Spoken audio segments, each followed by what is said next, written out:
Technique ক্লাসে তোমাদের সকলকে স্বাগত। আজ আমাদের আলোচ্য বিষয় অষ্টম শ্রেণীর প্রথম পর্যায়ক্রমিক মূল্যায়ন 2025-এর ইংরেজি বিষয়। পূর্ণমান থাকছে তোমাদের 30, সময় থাকবে 1 ঘন্টা। আজ আমরা সেট 1 আলোচনা করব। তোমরা জানো তোমাদের নতুন হলিস্টিক প্যাটার্ন চালু হয়েছে, তো এই সেটটা সেই নতুন হলিস্টিক প্যাটার্ন অনুযায়ী বানানো। তো চলো প্রথমে আমরা যাচ্ছি গ্রুপ এ। তো এখানে আমাদের একটা সিন দেওয়া আছে, তো সিনটা আমি পড়ছি। Subhash and Shishir hugged the inner wall of the long house corridor and tiptoed down the back stairs to the car. Subhash আর শিশির দালানের দেওয়াল আঁকড়ে ধরে পা টিপে টিপে পিছনের সিঁড়ি দিয়ে গাড়ির কাছে চলে গেলেন। Subhash sat the back. Subhash Chandra Bose, এখানে সুভাষ বলতে সুভাষচন্দ্র বোসের কথা বলা হয়েছে। সুভাষ গাড়ির পেছনে বসেছিলেন। শিশির ড্রোভ দ্য কার। শিশির গাড়িটা চালাচ্ছিলেন। He started the engine and drove out from 38/2 Elgin Road as he had done on so many past occasions. তিনি ইঞ্জিনটি চালু করেছিলেন এবং 38/2 এলগিন রোড থেকে গাড়ি নিয়ে বেরিয়ে গিয়েছিলেন, যেমন অতীতে এই কাজটা তিনি অনেকবার করেছিলেন। As Subhash Elgin Road residence, the light glowed in his bedroom to give the impression that he was still there. Subhash Chandra বোসের যে বাড়ি ছিল এলগিন রোডে, সেখানে কিন্তু তার শোবার ঘরের আলোটা জ্বলছিল, ধারণা দেওয়ার জন্য যে তিনি সেখানে এখনো রয়েছেন। As Calcutta slept, uncle and nephew crossed Howrah Bridge and went beyond the city's precincts. যখন কলকাতা শহর ঘুমোচ্ছিল, মানে মধ্যরাত্রে, তখন আঙ্কেল আর নেফিউ, এখানে আঙ্কেল হচ্ছে সুভাষচন্দ্র বোস আর নেফিউ মানে তার দাদার ছেলে শিশির, তারা হাওড়া ব্রিজ ক্রস করে ওয়েন্ট বিয়ন্ড দ্য সিটিস প্রেসিংস, শহরের যে ধার, একদম প্রান্তিক জায়গা, সেটা ক্রস করে চলে গিয়েছিলেন। Subhash poured Shishir coffee from a thermos. Subhashchandra Bose thermos থেকে শিশিরের জন্য 1 কাপ কফি ঢেলে দিলেন। They shared a few anxious moments together when the car engine faltered once. Subhash Chandra তার জীবনের কিছু উদ্বেগমূলক বা আবেগমূলক সময় শিশিরকে বলেছিলেন, যখন তার গাড়ির ইঞ্জিন একবার কাজ করছিল না, মানে চলতে চলতে বন্ধ হয়ে গেছিল, ঠিক সেই সময় তারা গল্প করছিলেন। ইট স্টার্টেড এগেইন, মানে ইঞ্জিনটা আবার চলা শুরু করলো। And Shishir dashed at high speed through the dark night. Shishir কি করলো, অন্ধকার রাত্রের মধ্যে দিয়ে খুব জোরে গাড়িটা ছুটিয়ে নিয়ে চলতে থাকলো। তারপর দেখো এতে কি বলেছে, tick the correct answer from the given alternatives. The light glowed in, light কোথায় জ্বলেছিল, করিডরে, বেডরুমে, না সুভাষের বেডরুমে? তো এখানে আনসারটা কি হবে, সুভাষের বেডরুমে। তোমাদের আনসার এখানে নিচে দেওয়া আছে, দেখো এই যে এখানে আনসারটা দেওয়া আছে, আমি উপরে পড়িয়ে দিচ্ছি তোমাদেরকে তা একবার। 2 নম্বরে কি বলেছে, out of the city, option A, Shishir offered coffee to Subhash. Subhash and Shishir had drunk coffee. Subhash poured Shishir coffee from a thermos. তাহলে এখানে কোনটা হবে, আমরা এখন উপরে পড়লাম option C, Subhash poured Shishir coffee from a thermos. তারপর বিতে বলেছে আনসার দ্য ফলোইং কোশ্চেন্স। 1 নম্বরে, why did the light glow in Subhash bedroom, মানে সুভাষের বেডরুমে লাইটটা কেন জ্বলছিল? তাহলে এখানে উত্তর আমরা কি বলতে পারি, একটু আগে আমরা বললাম যে সুভাষের ঘরে লাইটটা কেন জ্বলছিল।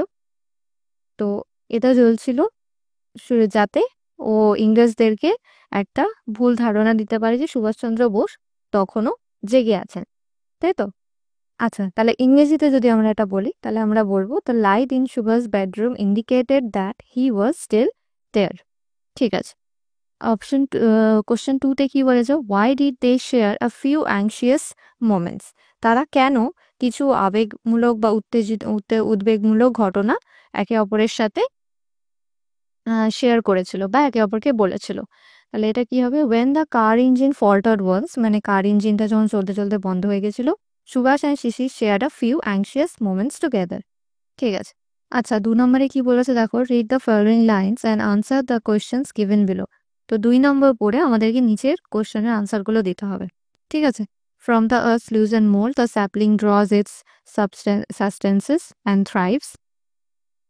Those stricken to the heart with winter's cold, the dropping tree revives. ঠিক আছে? এবার নিচে দেখো fill the chart with information from the above text. উপরে যে টেক্সটটা আমরা পড়লাম দুয়ে, সেখান থেকে ইনফরমেশন নিয়ে নিচের টেবিলটা আমাদেরকে ফিল করতে হবে। হু আর ডিড হোয়াট, হু মানে কে, আর ডিড হোয়াট সে কি করেছিল। দ্য স্যাপলিং, তাহলে উপরে আমরা কি বললাম, স্যাপলিং কি করেছিল, ড্রজ ইটস সাস্টেনেন্স অ্যান্ড থ্রাইভস। ঠিক আছে, তারপর আছে the drooping tree, the drooping tree কি করেছিল, রিভাইভস। রিভাইভস মানে পুনর্জীবন করা বা নিজেকে পুনরুদ্ধার করা, সেটাকে বলে রিভাইভস। আর উপরে আমরা বললাম সাস্টেনেন্স, সাস্টেনেন্স অ্যান্ড থ্রাইভস মানে বেঁচে থাকা। তারপর বিতে কি বলেছে দেখো, answer the following question, write the full name of the poet. এই যে উপরে যেটা লেখা আছে তার পোয়েটের পুরো নাম কি, তো পুরো পোয়েটের পুরো নাম হচ্ছে ওয়ার্ডসওয়ার্থ লংফেলো। ঠিক আছে, নিচে তোমাদের এখানে লেখা আছে, উত্তর এখানে তোমরা দেখে নেবে। The full name of the poet is Henry Wadsworth Longfellow. আচ্ছা, write the meaning of the following words. সিতে অফশোর, অফশোর মানে হচ্ছে যে কোনো সমুদ্রের ধার, ধার বরাবর যে রাস্তাটা থাকে আমরা যেটাকে বিচও বলি, সেটাকে আমরা বলা হচ্ছে এখানে অফশোর। ঠিক আছে, তারপরে হচ্ছে টাকিং। টাকিং মানে হচ্ছে যেমন জামা প্যান্ট গুজে পড়ে, সে জামাটা কি হয় প্যান্টের মধ্যে গোঁজে, তো তো সেটাকে টাক করা বলে। তাহলে টাকিং মানে এখানে দেখো উত্তরে লেখা আছে holding and putting in place for a neat look. মানে আমরা যখন জামা কাপড় গুজে পড়ি, কোনো কিছুর মধ্যে গুজে পরিষ্কার করে রাখা, সেটাকে টাকিং বলে। তারপরে হচ্ছে grammar and vocabulary. Change the following sentences from direct two indirect speech, মানে ডাইরেক্ট স্পিচে বলা আছে, আমাদেরকে ইনডাইরেক্ট স্পিচ করতে হবে। The teacher said to the students, tomorrow we will go to the museum. ঠিক আছে, তাহলে এর উত্তর কি হবে, দ্য টিচার সেড বলেছে, সেড টু বলেছে, তাহলে এখানে টোল্ড হয়ে যাবে। The teacher told the students that, কি বলেছে, tomorrow we will go to the museum, তাহলে they would go to the museum, tomorrow আছে, তাহলে টুমরোতে ইনডাইরেক্ট স্পিচে কি হয়ে যায়, দ্য নেক্সট ডে। তাহলে পুরোটা কি হলো, the teacher told the students that they would go to the museum the next day. তারপর 2 নম্বরে আছে the swallow said tonight I will rest in this unknown town. ঠিক আছে, তাহলে এটা ইনডাইরেক্ট স্পিচ কি হবে, the swallow said that it would rest in that unknown town that night. ঠিক আছে, এবার হচ্ছে চেঞ্জ দ্য ভয়েস। 1 নম্বরে আছে the boy was flying a kite, তো এটা ভয়েস চেঞ্জ করলে কি হবে, আ কাইট, প্রথমে আ কাইট আসবে, আ কাইট ওয়াজ, ওয়াজ আছে, আইএনজি আছে বলে বিং হবে, ওয়াজ বিং, ওয়াজ বিং এর পর ভার্বের 3 নম্বর ফর্ম হয়, তাহলে এখানে ফ্লাইং আছে, তাহলে ফ্লাইং এর 3 নম্বর ফর্ম কি, ফ্লোন, ফ্লো, ফ্লিউ, ফ্লোন। তাহলে the kite was being flown by the boy.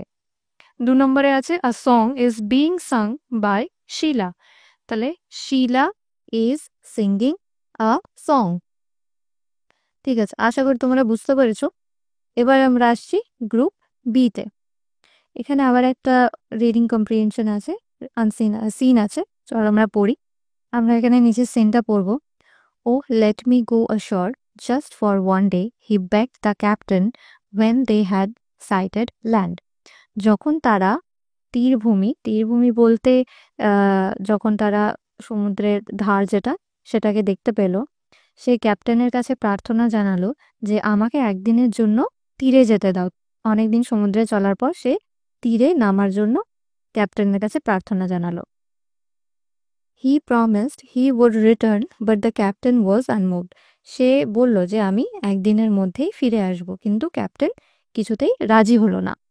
However, John could not stop dreaming of the land. কিন্তু জন কিছুতেই তীরে নামার স্বপ্ন ছাড়তে পারল না। One quiet afternoon, he lay fast asleep and fell to dreaming again. একদিন বিকেলবেলায় সে গভীর ঘুমে আচ্ছন্ন হয়ে পড়েছিল এবং তখন সে স্বপ্ন দেখতে শুরু করলো। Unknown to him, the ship stood offshore from his old farm. সে কি স্বপ্ন দেখলো, যে তার পুরনো খামার বাড়ি ছিল, সেখানে তার জাহাজটা দাঁড়িয়েছিল। In John's dream, the seasons turned rapidly, and as each turned, so did John in his bed. জনের স্বপ্নের মধ্যে ঋতু খুব তাড়াতাড়ি পরিবর্তন হতে শুরু করলো। সেই পরিবর্তনের সাথে সাথে জনও তার শয্যায় ঘুরলো, মানে পাশ ফিরে শুলো। Consequently, the cap of his head twisted round and about. যার ফলে কি হলো, সে পাশ ফিরে যখন শুনলো তার টুপিটা ঘুরে গেল, সে মাথায় যে টুপি পড়েছিল সেটা ঘুরে গেল। It called up a squall from the clear sky that hit the ship without a warning. এটা একটা ভয়ঙ্কর ঝড়কে ডেকে আনলো পরিষ্কার আকাশে কোনো সতর্কবার্তা ছাড়াই, যেটা জাহাজকে আঘাত করলো। এবার দেখো নিচে আছে write true or false against each of the following statements. প্রথমটা কি আছে, one evening John had a dream. একদিন বিকেল বেলায় জন ড্রিম দেখছিল। তাহলে এটা কি হবে, ঠিক না ভুল? এটা ভুল হবে, কারণ সন্ধ্যেবেলায় না, এখানে দেখো ইভিনিং আছে, বলছে ওয়ান ইভিনিং, জন কিন্তু সন্ধ্যেবেলায় স্বপ্ন দেখেনি। আমরা কি বললাম যে ওয়ান কোয়াইট আফটারনুন, বিকেলে, জন বিকেলবেলায় স্বপ্ন দেখছিল, তাহলে এটা হয়ে যাবে ফলস। তারপর 2 নম্বরে বলেছে দেখো, the squall was called up because John was sleeping. তাহলে এটা ঠিক, আর যে আমরা বললাম যে ও ঘুমোচ্ছিল। দ্য জন 3 নম্বরে, John turn rapidly on his bed. তাহলে জন কি করলো, তার বিছানায় দ্রুত ঘুরেছিল, এটা সত্যি, true. Answer the given question, B নম্বরে দেখো আনসার দ্য গিভেন কোয়েশ্চেন। 1 নম্বর, what did John beg the captain, John ক্যাপ্টেনের কাছে কি প্রার্থনা করেছিল? John beg the captain to allow him to go offshore just for one day when they had sighted land. যখন ও ল্যান্ড দেখতে পেয়েছিল তখন সে ভূমিতে যাওয়ার জন্য ক্যাপ্টেনের কাছে একবার প্রার্থনা জানিয়েছিল। Where was the ship standing when John was lying fast asleep? যখন জন ঘুমিয়ে পড়েছিল তখন শিপটা কোথায় দাঁড়িয়েছিল? তাহলে উপরে আমরা কি পড়লাম, when John was lying fast asleep the ship stood offshore from his own old farm. এখানে দেখো নিচে কিন্তু তোমাদের উত্তরটা দেওয়া আছে, তোমরা যদি চাও এখান থেকে ইংরেজির উত্তরটা লিখে নিতে পারো। তারপর দেখো grammar and vocabulary, fill the blank appropriately with present perfect continuous or past perfect continuous or future perfect tense of the words given in the bracket. ব্র্যাকেটে সেন্টেন্স ওয়ার্ড দেওয়া আছে, আমাদেরকে সেই মতো এটা পূরণ করতে হবে। It dash since the morning today, তাহলে এখানে কোন ধরনের টেন্স হবে, যে সকাল থেকে বৃষ্টি হয়ে যাচ্ছে, ঠিক আছে, এখনো হচ্ছে, সকাল থেকে, সকালে শুরু হয়েছে, এখনো বৃষ্টি হচ্ছে, তাহলে এটা প্রেজেন্ট পারফেক্ট কন্টিনিউয়াস টেন্স হবে। তাহলে রেইন আছে, তাহলে এটাকে প্রেজেন্ট পারফেক্ট কন্টিনিউয়াস বানানোর জন্য কি করতে হবে, হ্যাজ বসাতে হবে, বিন বসাতে হবে, আর তার সাথে ভার্বের সাথে আইএনজি বসে।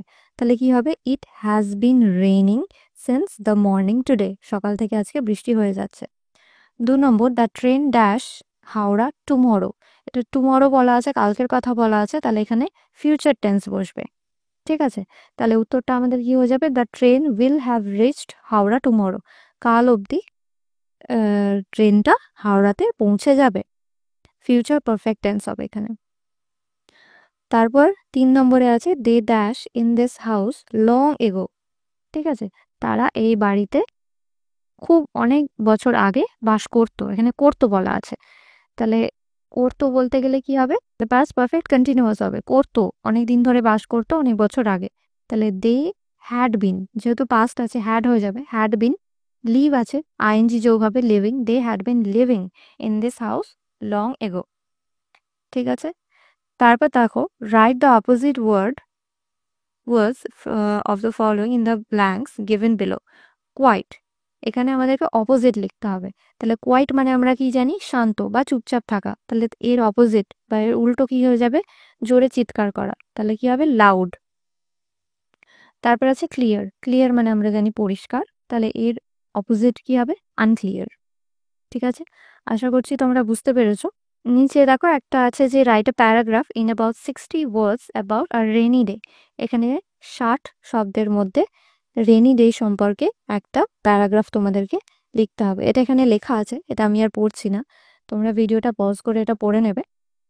তো প্রত্যেকে নিজে লেখার চেষ্টা করবে, তারপর যদি কখনো তোমাদের লেখা হয়ে যাবে তখন এটার সাথে মিলিয়ে নেবে, ঠিক আছে। আশা করছি তোমরা বুঝতে পেরেছো। যদি তোমাদের ভিডিওটা ভালো লেগে থাকে তাহলে ভিডিওটিকে লাইক করবে এবং বন্ধুদের সাথে শেয়ার করে দেবে। তোমরা সকলে ভালো থাকবে, তোমরা সকলে সুস্থ থাকবে।